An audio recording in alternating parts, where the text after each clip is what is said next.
Hey guys, it's Sailor Turn Gamer, and we are back again for another episode of Days of Dauntless.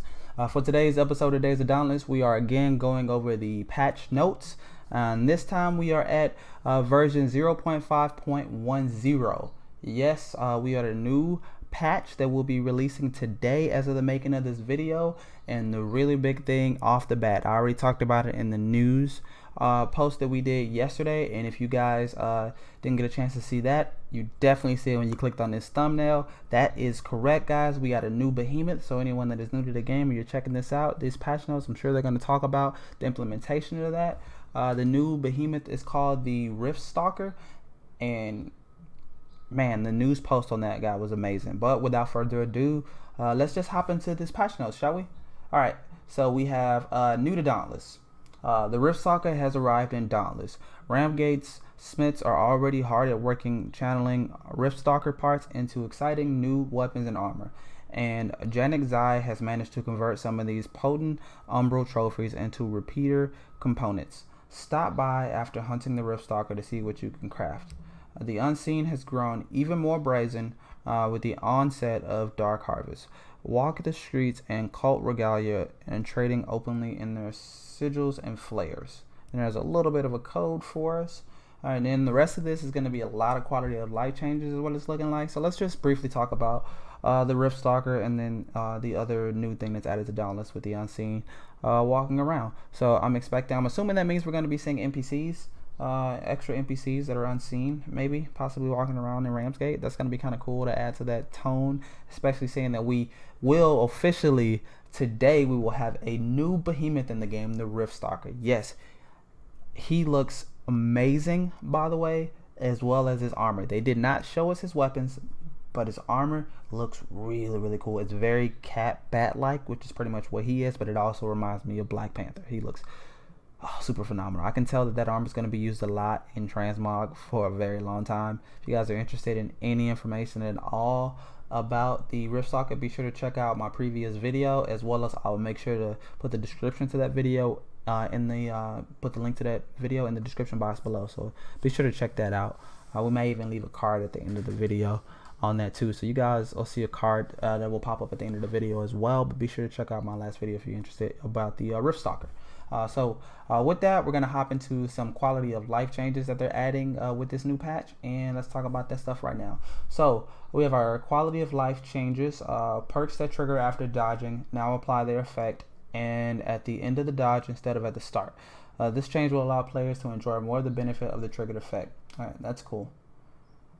Pre-Maelstrom weapons and armor will once again properly unlock when a Behemoth quest is accepted instead of redeemed.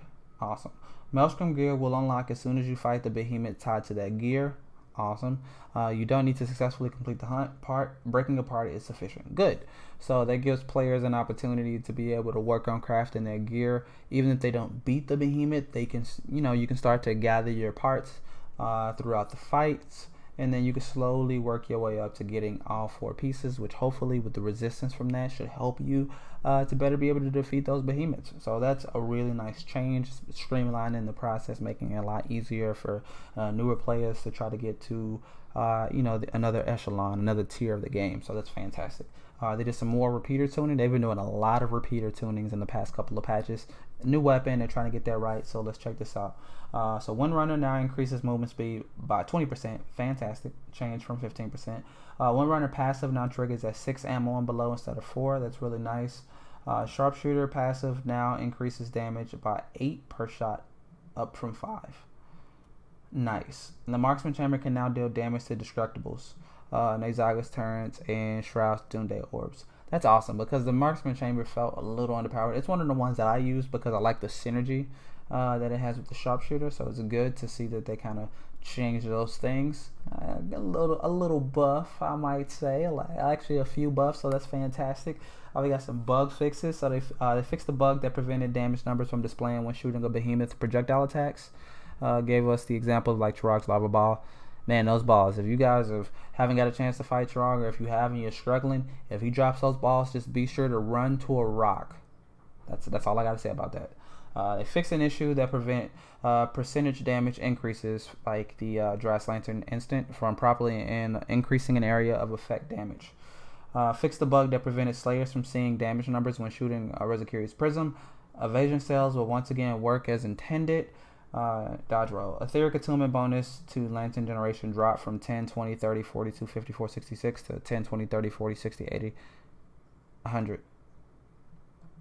I don't like that. Etheric, for those of you that don't know, Etheric attunement is my favorite cell in the game.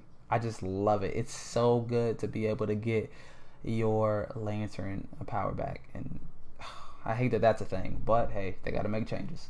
Etheric Frenzy's per hit Lantern generation has increased. Okay, so they increased Etheric Frenzy while decreasing Etheric Attunement to try to get some cell diversity. I understand that. I'm sure a lot of people was picking Etheric Attunement. I'm betting I'm not the only person. Slayers should no longer walk awkwardly while reloading their repeaters. That does happen. It's kind of weird. Okay. They fixed the bug that prevented the chat window from closing if a player entered text during the airship to hunt transition window, so that's fantastic because it's really annoying. Fixed the bug that caused chat messages to appear out of order. Koshai's double tail whip no longer deals double damage to Slayers. I did not know he was doing double damage. The tail wipe is annoying, very, very annoying. If you're not familiar when it's going to happen, it's very annoying. The Koshai's Lantern hold ability will now correctly move Slayers with drawn repeaters grenades forward instead of off to the side. Okay, that's fantastic because those of you that don't know, Koshai's Lantern is my favorite Lantern in the game. I love it. I love it. I love it. I love being able to close the gap as well as being able to heal myself. It's fantastic.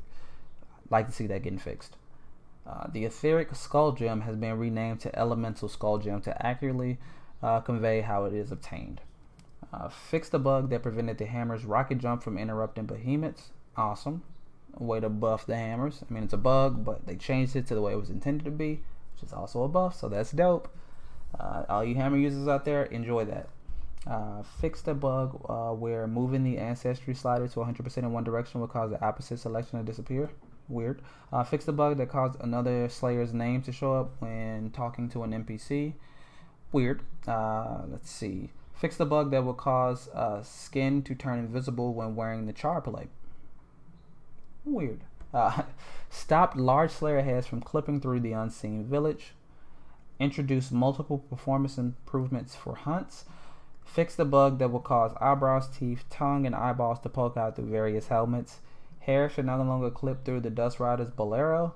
Weapons should now be sheathed during island arrivals. Dye applied to Harvester's head will now take effect immediately. Shadows will now render properly with the Harvester's head. The Harvester's head will no longer be visible when talking to vendors. They fixed the bug that caused skin to clip through the Mantle of Thorns. Fixed the bug that caused players to see white squares instead of a weapon icon on their HUD.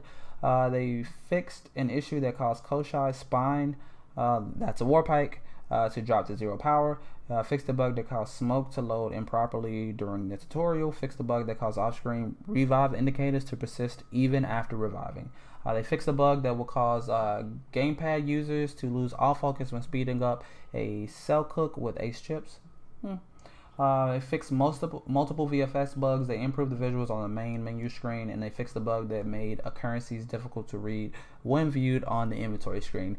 That, my friends, is a lot of quality of life changes. Some of those I consider buffs, and some of those I do consider quality of life changes.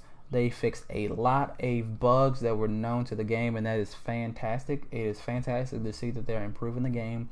This patch, the superstar of this patch, I mean, the Riftstalker is coming today, guys. So if you guys have not got a chance to play and log into Dauntless today, and you're watching this video, or at any point in time, be sure to log in and check out that Riftstalker. I mean, oh my god, I cannot wait for that.